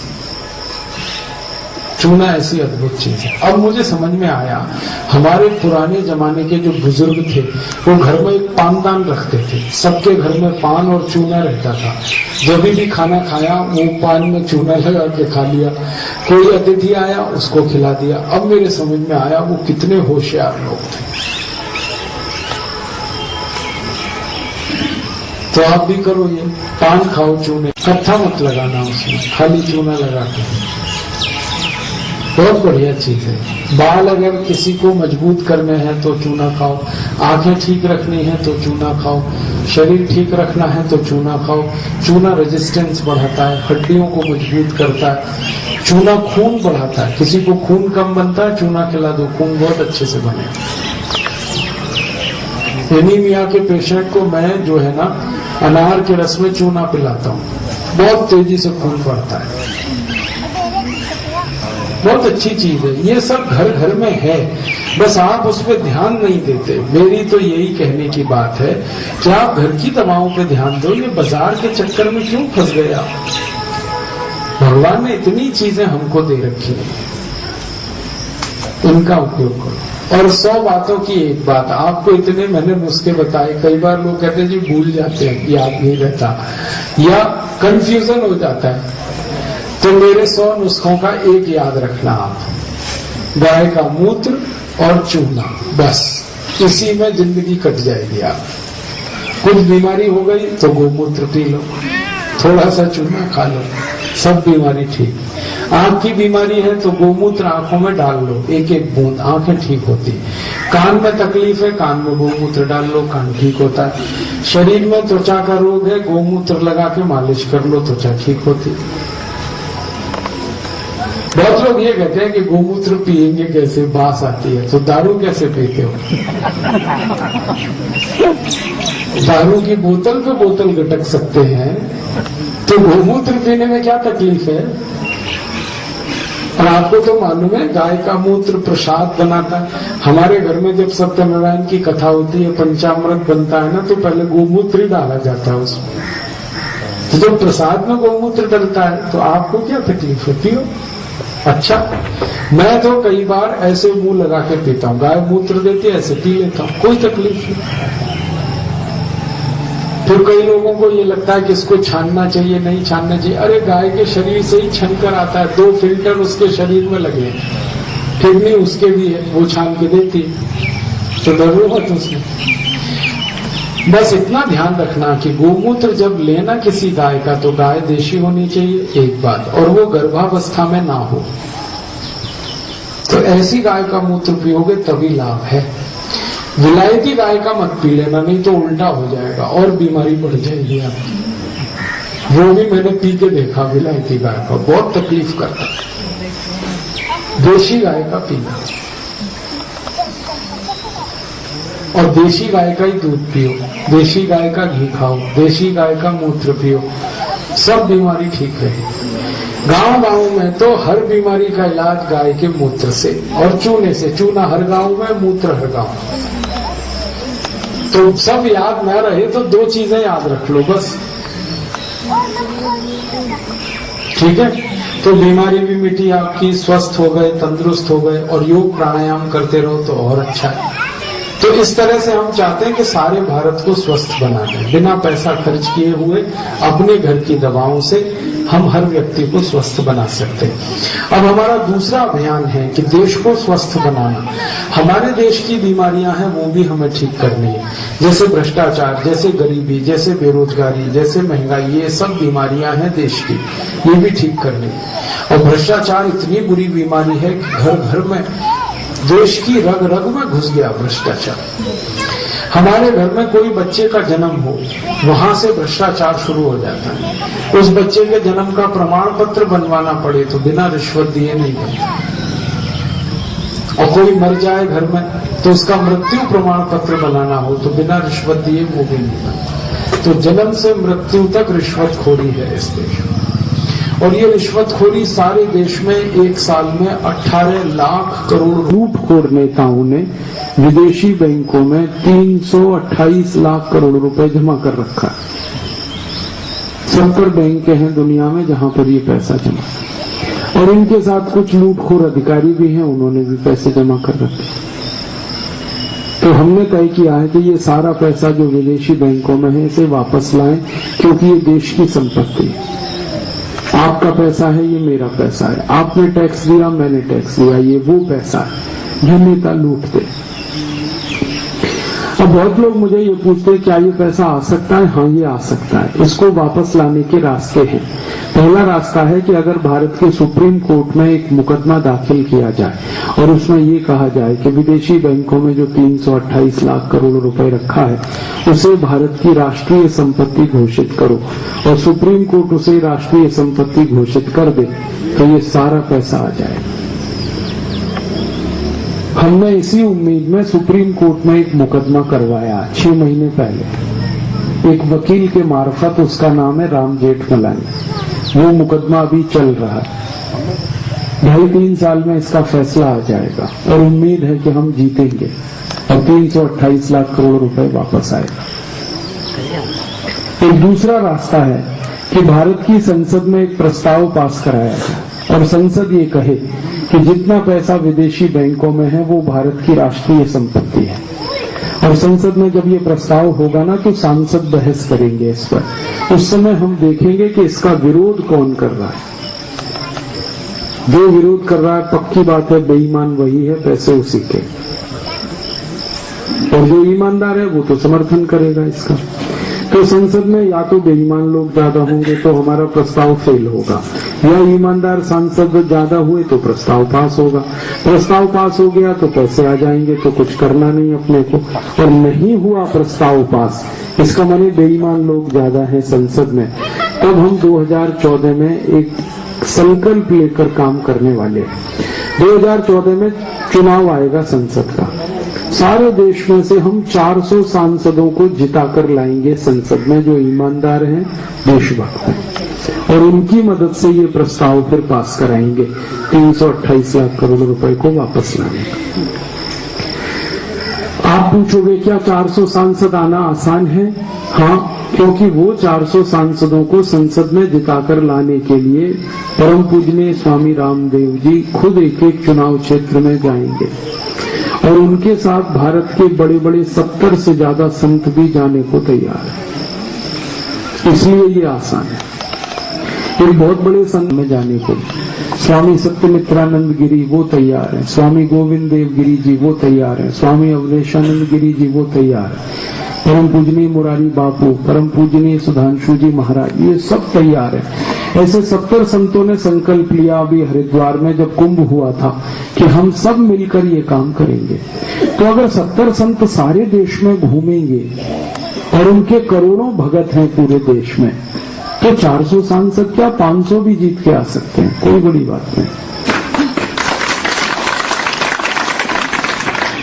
और ये सांसद जीत के आएंगे तो कानून बनवा देंगे, कानून बनेगा तो पैसे आ जाएंगे, पैसे आए तो उसको बैंक में फिक्स डिपॉजिट में रखेंगे। 330 लाख करोड़ 328 लाख करोड़ है, ये पैसे अगर बैंक में रख दें तो साल का ब्याज आएगा 33 लाख करोड़। अभी हमारा एक साल का कुल बजट है 11 लाख करोड़, फिर हमें मिलेगा हर साल 33 लाख करोड़, माने 3 गुने बजट से तो हम देश को आराम से बना लेंगे। गरीबी, बेकारी, भुखमरी सब दूर होगी। हमने हिसाब निकाला कि 1.5 साल का अगर पैसा इकट्ठा करें 50 लाख करोड़ होता है। इतने में भारत के सभी गांवों को चमन कर सकते हैं। एक एक गांव की सड़क बनेगी, एक एक गांव में स्कूल होगा, एक एक गांव में हॉस्पिटल होगा, एक एक गांव में 100 उद्योग होंगे, एक एक गांव में किसानों के खेत को पानी मिलेगा, पीने का पानी मिलेगा। हर व्यक्ति को अपने घर में संडास घर बनाने का, बाथरूम बनाने का, सब पूरे देश के हर गांव में ये कर देगा। 50 लाख करोड़ बहुत बड़ी रकम है। सारे गांव हमारे सुखी हो जाएंगे, स्वावलंबी। 24 घंटे बिजली एक गांव में नहीं जाएगी, ऐसे गांव बन जाएंगे। और 100 लाख करोड़ मिले तो भारत के सारे शहर भी वैसे ही हो जाएंगे। अब 50 लाख करोड़ गांव को, 100 लाख करोड़ शहर को, 150 लाख करोड़ चाहिए और हर साल अपने को मिलेगा 33 लाख करोड़। तो 5 साल की आमदनी में ही देश खड़ा हो जाए। और हुआ तो अपने कुछ पड़ोसी देशों का विकास करेंगे। फिर श्रीलंका है, नेपाल है, बर्मा है, भूटान है, मालदीव है, इंडोनेशिया है। ऐसे भारत के पड़ोस में 70 गरीब देश हैं। उनका विकास करेंगे 2 देशों को छोड़कर, एक पाकिस्तान और एक चीन। वैसे तो पाकिस्तान भी गरीब देश है, इसको कुछ नहीं देने वाले। हाँ, इससे तो लेना है। और चीन की भी मदद नहीं करे। ये दोनों दुश्मन है हमारे, तो ये कभी भी दोस्त नहीं हो सकते। चाहे हम 100 साल कोशिश करते रहें, कभी भी ये दोस्त नहीं होने वाले। हमारे कितने प्रधानमंत्रियों ने पाकिस्तान से दोस्ती की कोशिश की, आप देखो क्या नतीजा निकला। ये पाकिस्तान कुत्ते की टेढ़ी पूंछ के जैसा है। पत्थर के नीचे 20 साल भी दबा के रखोगे तो टेढ़ी ही निकलेगी, सीधी नहीं होती। तो पाकिस्तान और चीन की तो मदद नहीं करनी, बाकी सबकी करनी है। परिणाम क्या होगा कि बाकी सब देश हमारे दोस्त हो जाएंगे, 70 देश। और ये 70 देश जब अपने दोस्त हो जाएंगे तो इनकी मदद से संयुक्त राष्ट्र में हम भारत के समर्थन में 4-5 प्रस्ताव कराना चाहते हैं। एक प्रस्ताव ये कराना है संयुक्त राष्ट्र में कि जो जमीन भारत से चीन ने 1962 में छीनी थी और जो जमीन भारत की पाकिस्तान के कब्जे में है, ये दोनों जमीनें वापस चाहिए। चीन के कब्जे में हमारी 72,000 वर्ग मील जमीन है और पाकिस्तान के कब्जे में 18,000 वर्ग मील है। दोनों मिलाकर हमें वापस लेनी है। 90,000 वर्ग मील जमीन है हमारी करीब, ये वापस लेंगे। इसके लिए संयुक्त राष्ट्र में 70 वोटों से एक प्रस्ताव पास करवाना है और वो 70 वोट इन्हीं देशों की मदद से जुटाने हैं जिनकी हम मदद करेंगे। और ये प्रस्ताव पास हुआ तो जमीन वापस आएगी। और पाक ऑक्युपाइड कश्मीर अगर वापस आता है हमारे पास, तब जम्मू कश्मीर की समस्या हमेशा के लिए खत्म होगी, नहीं तो नहीं होने वाली।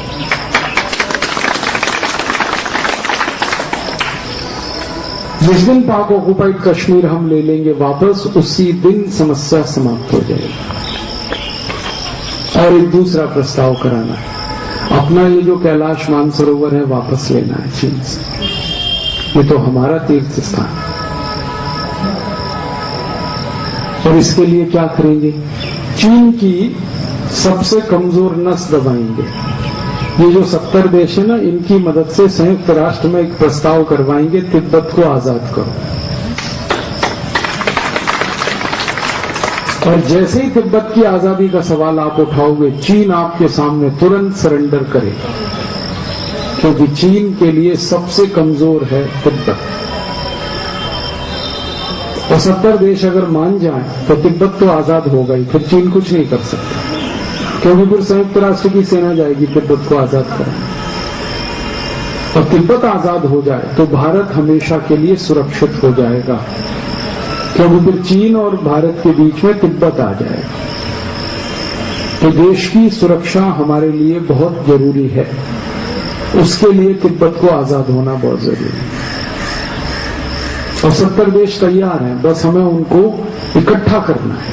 तो पहले हम उनकी मदद करेंगे, फिर वो हमारे साथ आ जाए। फिर एक प्रस्ताव और कराना है।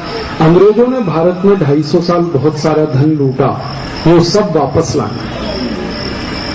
अंग्रेजों ने हमारा कोहिनूर हीरा लूटा, अंग्रेजों ने महाराजा रंजीत सिंह के सोने का सिंहासन लूटा, रॉबर्ट क्लाइव नाम के अंग्रेज ने पानी के 900 जहाज भर के सोने के सिक्के लूटे भारत से, वॉरेन हेस्टिंग्स ने, डलहौजी ने, लॉरेंस ने, लिलिथगो ने, ऐसे 84 अंग्रेज अधिकारियों ने लाखों करोड़ों की संपत्ति लूटी और उस पूरी संपत्ति का हमने हिसाब जोड़ा, वो 450 लाख करोड़ की संपत्ति।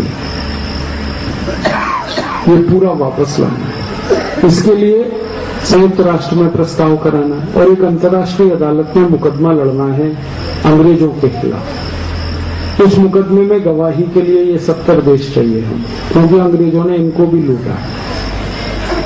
ये सब देश हमारे साथ खड़े होंगे और वो मुकदमा जीतेंगे हम तो 450 लाख करोड़ की संपत्ति फिर आएगी भारत और वो संपत्ति सोने के रूप में लाएंगे हम। और 450 लाख करोड़ का सोना लाकर अगर भारत में जमा कर दिया जाए तो भारत के रुपए की ताकत डॉलर की तुलना में 50 गुनी बढ़ जाएगी। अभी $1 में 44 रुपए है, फिर $1 में $60 हो जाएंगे। जब रुपए की ताकत बढ़ेगी तो जो निर्यात हम करते हैं दुनिया के देशों में, इसकी आमदनी हमारी 50 गुनी बढ़ जाएगी। इस समय हमारा निर्यात 8 लाख करोड़ का है, फिर वो 400 लाख करोड़ का हो जाएगा। और निर्यात से 400 लाख करोड़ आए और हर साल ब्याज से 33 लाख करोड़ आए तो 433 लाख करोड़ देश की आमदनी हो गई। इस समय देश की आमदनी 11 लाख करोड़ से भी कम है और फिर 433 लाख करोड़ हो जाए तो देश को तो सोने की चिड़िया नहीं, सोने का शेर बना लेगा।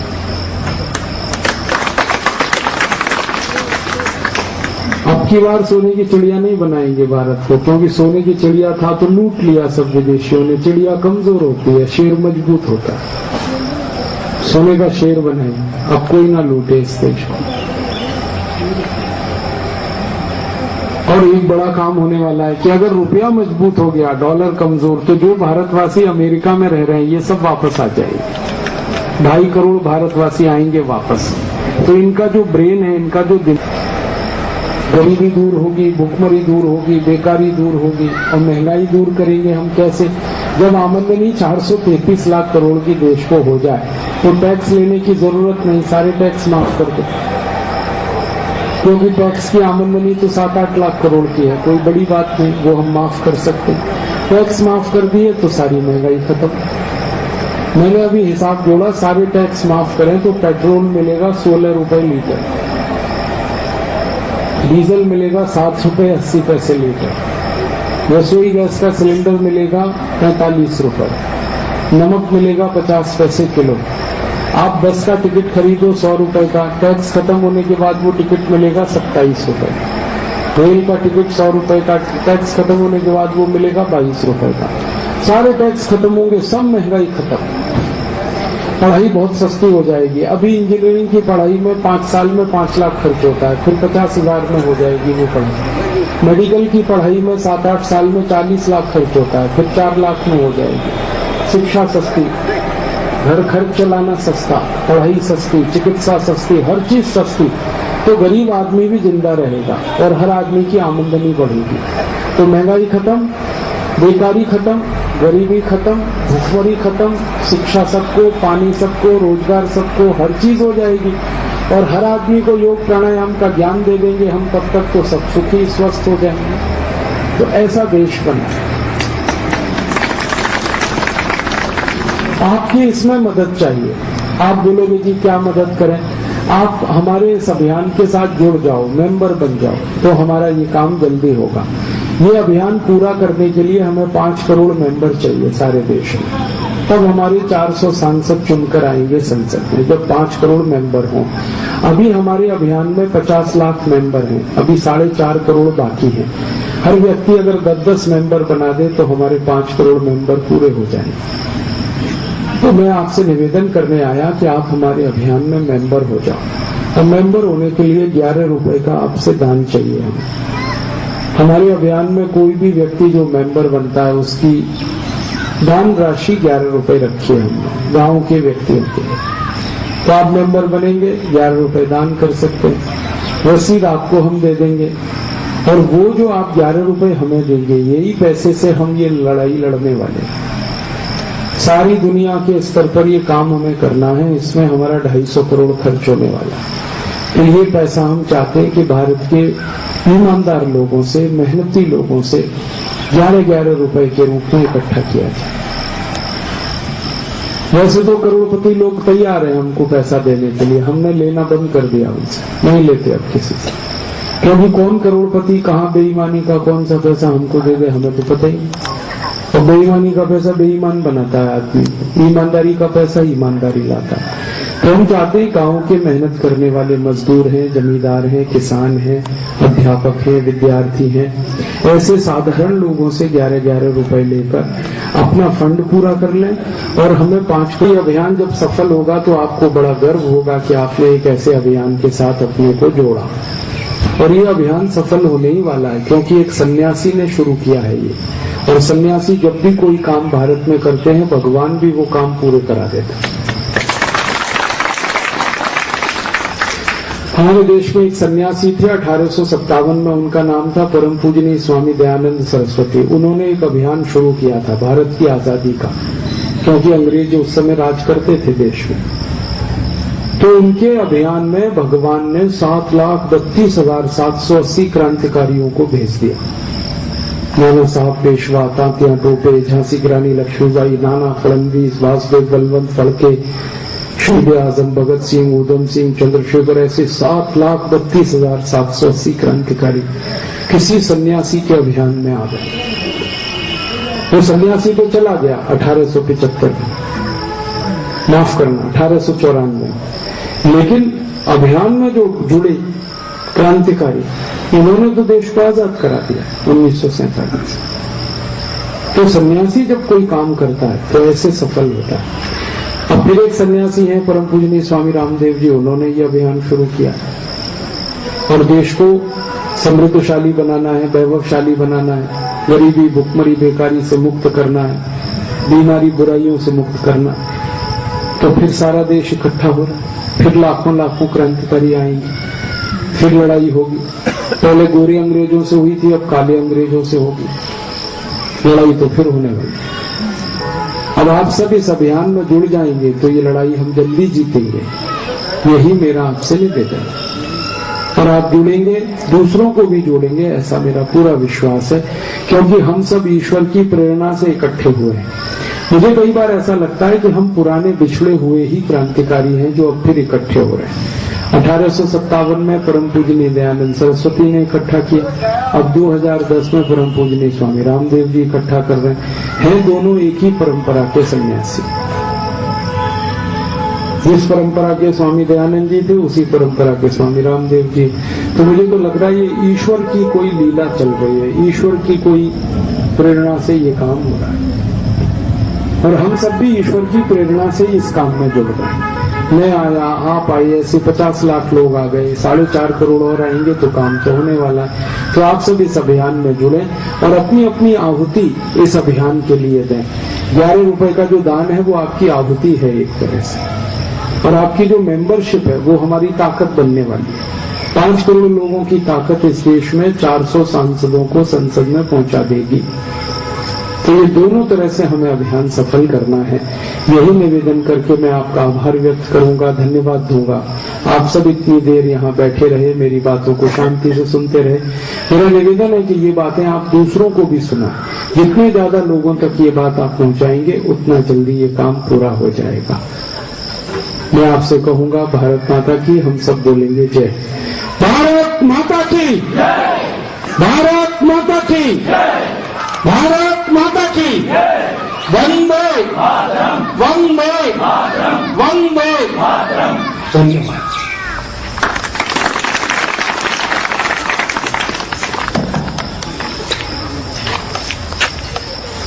जिन्होंने इतनी बहुमूल्य बातें हमें बताई, अब हमारा ये धर्म बनता है, हमारा फर्ज बनता है, हम इस एक एक बात को अपने पूरे गांव में, अपने पड़ोसियों के पास, अपने संबंधियों के पास, हर जगह भी दें। तो अभी मैं सतपाल जी और ओम प्रकाश जी, उनसे निवेदन करता हूं कि वो शाल ओढ़कर भाई राजीव जी का आभार प्रकट करें। बीएमओ साहब से भी मैं रिक्वेस्ट करता हूं वो साथ आए। बीएमओ साहब,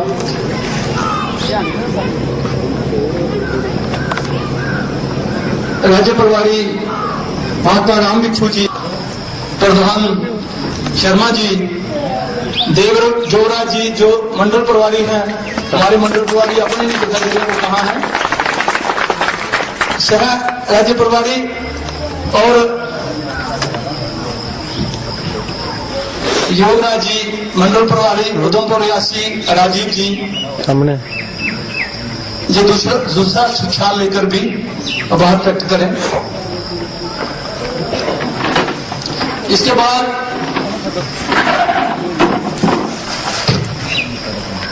मक्खनलाल जी और हिमराज जी भी, राजकुमार जी साथ दें इनका, राजकुमार जी, हिमराज जी। अभी इसके बाद हम एक पौधारोपण जहां पे करवाएंगे, डॉक्टर केसी शर्मा जी,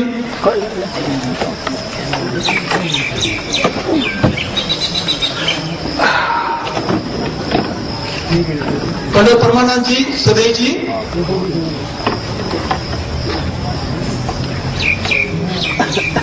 अभी इसी प्रांगण में एक पौधारोपण, भाई रखे जी, पौधारोपण होगा और हम सब गांव वासियों का ये फर्ज बनता है कि उस पौधे को इस तरह से बढ़ाएं।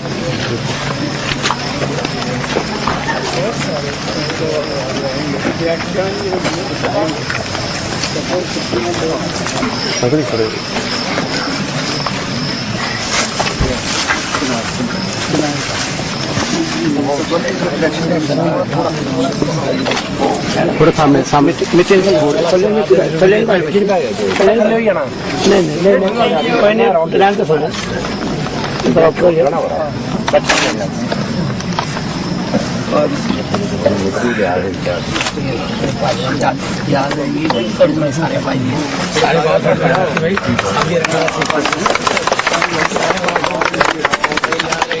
सारे बैठो, थोड़ी थोड़ी मिट्टी बैठो